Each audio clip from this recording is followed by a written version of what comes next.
இந்த காண்டாமிருகமும் கரடியும் ஒரு பாலத்தை கடக்கலாம்னு சொல்லிட்டு வராங்க. 2 பேரும் நின்னோடனே யாரு பின்னாடி போகுது அப்படின்னு சொல்லிட்டு அவங்களுக்குள்ளேயே அடிச்சுக்கிறாங்க. 2 பேர்ல யாராவது ஒருத்தர் பின்னாடி போனாதான் ஒருத்தர் முன்னாடி போய் அந்த பாலத்தை கடக்க முடியும். உடனே கரடி நீ பின்னாடி போ அப்படின்னு சொன்னோடனே காண்டாமிருகம் என்னால முடியாது, நீ பின்னாடி போ அப்படின்ற மாதிரி கரடி கிட்ட சொல்லுது. இவங்க 2 பேரும் பேசிட்டே இருக்கும்போது பின்னாடி ஒரு ரக்குன் நான் கொஞ்சம் பாலத்தை கடக்கணும், நீங்க கொஞ்சம் தள்ளி நிக்கிறீங்களா அப்படின்ற மாதிரி கேக்குது. கடுப்பான கரடி மொத்த கோவத்தையும் அது மேல காமிச்சு ரக்குனை தலையிலே கொட்டி பாலத்துக்கு வெளியே தூக்கி அடிச்சிருது. மறுபடியும் கரடியும் காண்டாமிருகமும் சண்டை போட்டுட்டு இருக்குங்க. அப்ப காண்டாமிருகத்துக்கு பின்னாடி வந்த முயல் நீங்க இப்படி சண்டை போட்டு நான் எப்படி பாலத்தை கடந்து போறது, தள்ளி நில்லுங்க அப்படின்னு சொல்லுது. உடனே காண்டாமிருகம் காண்டாகி அந்த முயலை 8 உதச்சி வெளியே தூக்கி போட்டுது. இவங்களுக்கு வாயால பேசினாலும் புரியாது அப்படின்னு சொல்லிட்டு இந்த ரக்குனும் முயலும் பாலத்தோட ஒரு பகுதியை கழட்டி விட்டுதுங்க.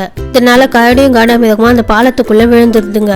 அதுக்கப்புறம் ரக்குனும் முயலும் பாலத்தை கடக்க வராங்க. ஆனா கரடி காண்டாமிருகமே சண்டை போட்டுக்காம ரக்குன் குனிய முயல் அது மேல தாவி அந்த பாலத்தை 2 பேரும் சேஃபா கடந்து போறாங்க.